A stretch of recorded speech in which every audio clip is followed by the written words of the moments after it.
सभी धर्म प्रेमी भक्तों को मकर संक्रांति की बहुत बहुत शुभकामनाएं।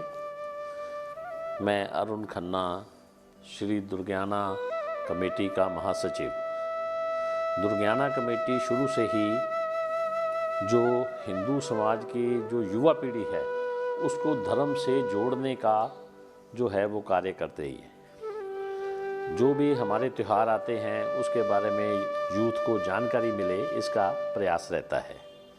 ये जो मकर संक्रांति पर्व है, जैसा कि हम सब जानते हैं कि सूर्य जो है ये हमारी 12 राशियां हैं।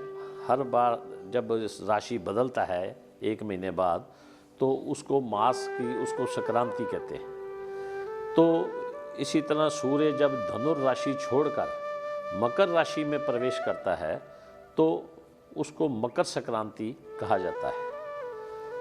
और सूर्य ऐसा भी माना जाता है कि सूर्य जो है अपने पुत्र शनि देव को जो है मिलने के लिए आते हैं, और जो शनि देव हैं वो मकर राशि के स्वामी हैं।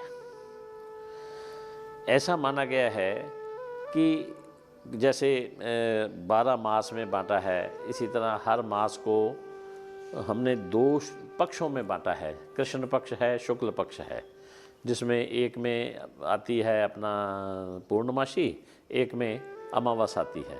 इसी तरह पूरे वर्ष को हमने 2 आयनों में बांटा है। एक उत्तरायण है, एक दक्षिणायन है।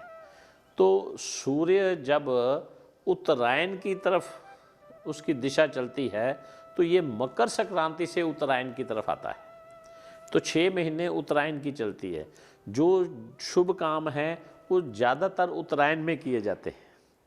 ये जो मकर संक्रांति है ये पूरे देश भर में मनाई जाती है, हर प्रांत में मनाई जाती है। भले मनाने का तरीका कुछ भी रहे, कोई अलग अलग तरीके हो सकते हैं, नाम अलग हो सकते हैं। जैसे तमिलनाडु में इसको पोंगल बोलते हैं, इधर मकर संक्रांति बोलते हैं, पंजाब में माघी भी बोलते हैं, यूपी बिहार में खिचड़ी का उत्सव भी बोलते हैं, कर्नाटक है, आंध्रा है, केरल है, वहाँ संक्रांति के नाम से जो है ये मशहूर है। तो इस दिन जो है सब पूरे देश में, क्योंकि ये जो फसल रबी की फसल जो है उसका भी ये जो है वो माना जाता है कि आती है फसल।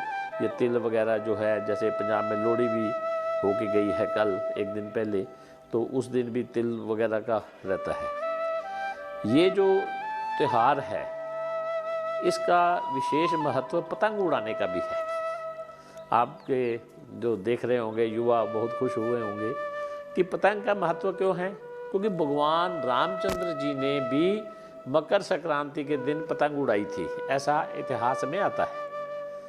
तो ये जो त्यौहार हमारे हैं ये हमारे शरीर से भी संबंधित रहते हैं, क्योंकि सर्दी की ऋतु है। अभी आप भी देख रहे होंगे सब शहरों में लोग बीमार हैं, खांसी है, गला है, और भी कई तरह से व्याधियां हैं।